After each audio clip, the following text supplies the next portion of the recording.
Alright, so my lease was up on this one. Well, not really up, but that's a different story. They're in the process of a buyback. So I decided to go back to Ford's. I got this 2021 F150. This is the Power Boost model. It comes with a 3.5 EcoBoost, and it also has the hybrid motor in it. There's definitely a lot going on under the hood of this compared to my last F150 EcoBoost.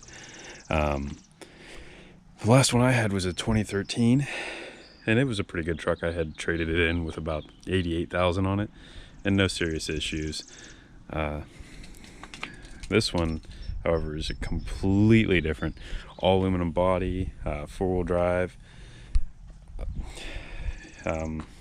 Short bed. I would have preferred to have a long bed, but they're kind of hard to find, and none of our local dealers have them.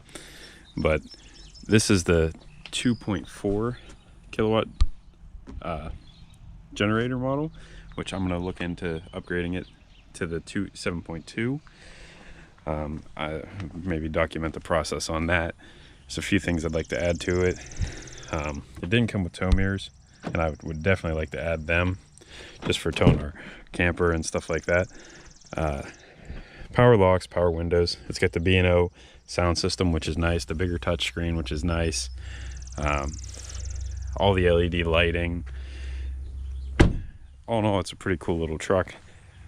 Like I said, it's definitely a little different looking under the hood, and sometimes it throws me for a loop because the engine cuts off while you're driving, and you won't even notice it. You think, wow, did this thing just stall? But no, it actually didn't stall. It just because of the hybrid, it cuts off. That's the same thing. Like right now, the truck is on, the engine's not running, but you know, you can back up and it's all on the hybrid power, which is, it's pretty cool. Our gasoline engine isn't even running at all right now. Shot of where the new shop's going. So let's back out here.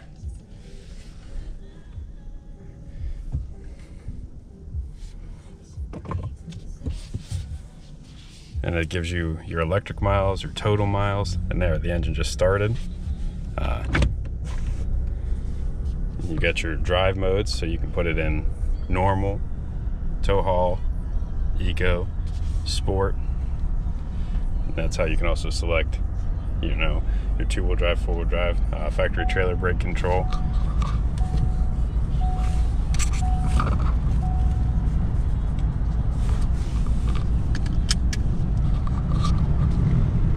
It's got all the different gauges you can program and set up and everything like that.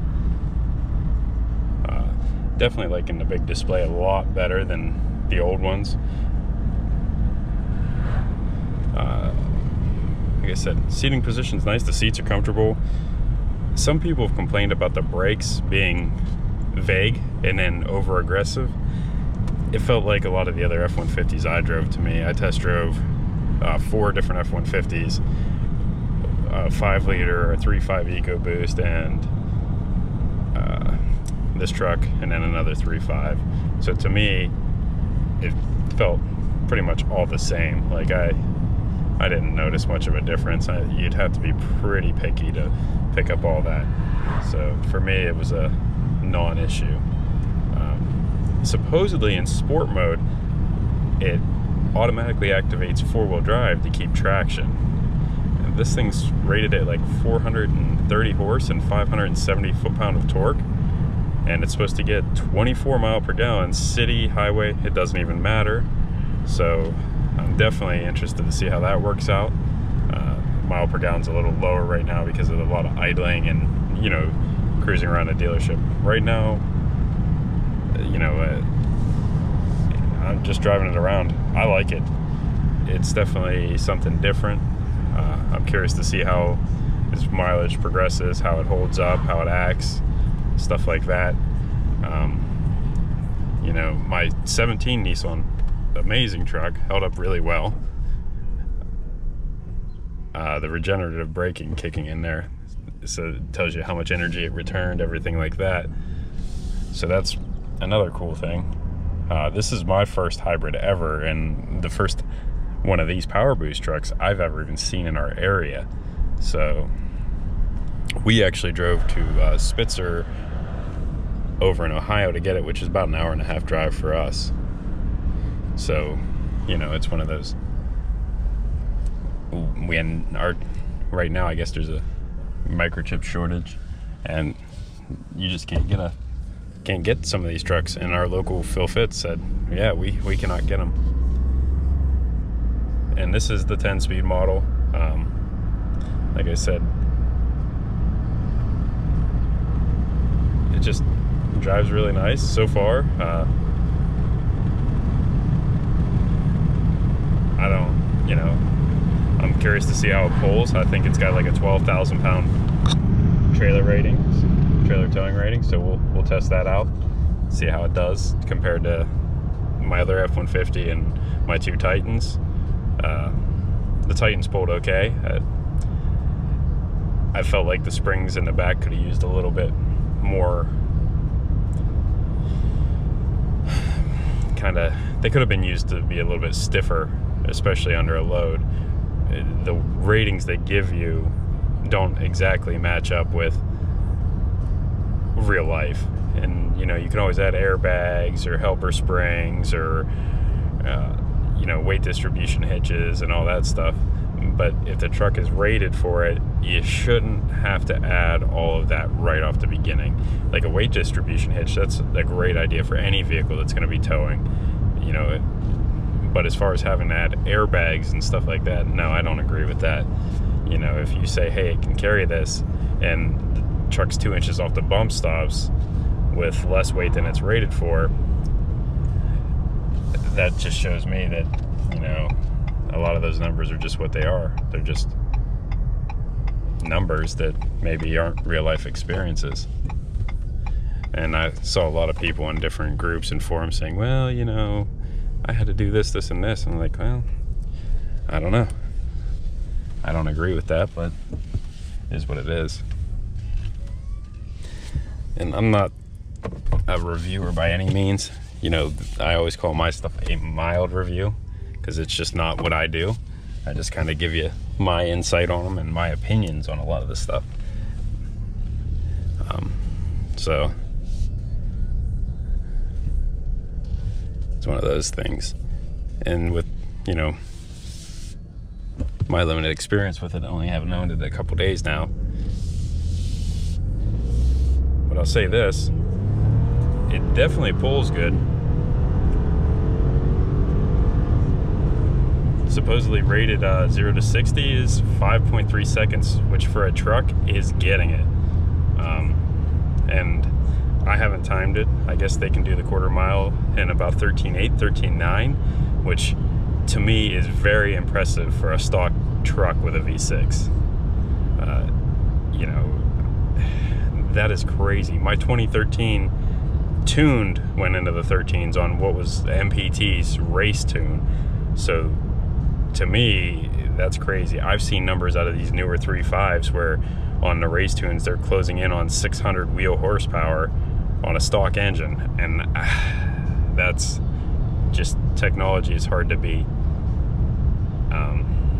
So I'd be curious to see. I think there's one company that's tuning these particular trucks, so I'll be curious to see what they come up with numbers wise.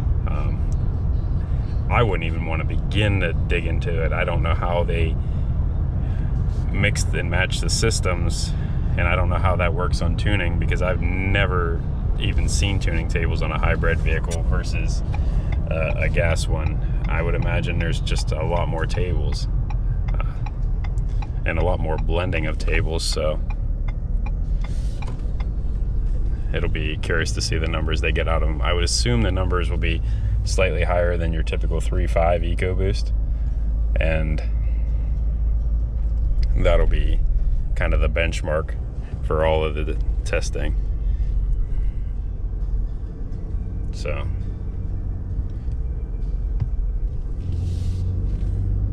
like I said, it's, you know, cruising along normal speed, the engine's running, but I've noticed downhill on the highway it will shut off and you'll be under the electric power alone. And you kind of can go through the displays and it'll show you power flow and percentage. It gives you driving characteristics, tells you how to be more efficient.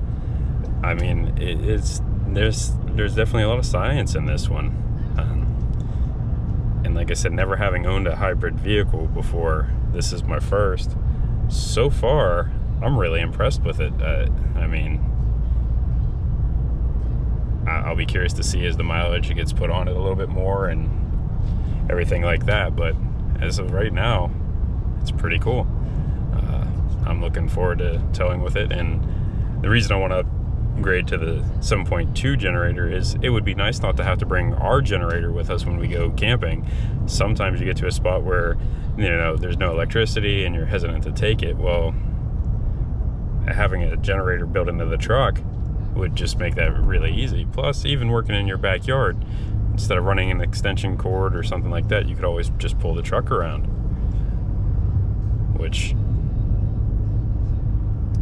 you know, is nice. I mean, looking at what they rated, the 7.2 kW generator is going to supply more power than most campers need. Our normal generator is 3.5, and it's more than capable. Like, we've had the air conditioning running, microwave running, TVs running, stuff like that. Never had an overload situation. I usually run it in the economy mode just to even save a little more fuel. But as far as this goes, this would be awesome because it will run off the battery until it's low enough to kick on the gas engine, and you can set it to where it will kick on itself as the battery gets low, and people can't take the truck, can't mess with it, anything like that. So definitely a cool deal. But if I do get into the upgrades, like I said, the tow mirrors and stuff like that, I'll definitely post a video on that. And the generator upgrades, I'm talking with a local dealer now. They said same thing, 100% energy return. They said they've never seen it, but they're willing to work with me on it. So if that happens, I'll get back to you guys and document the process.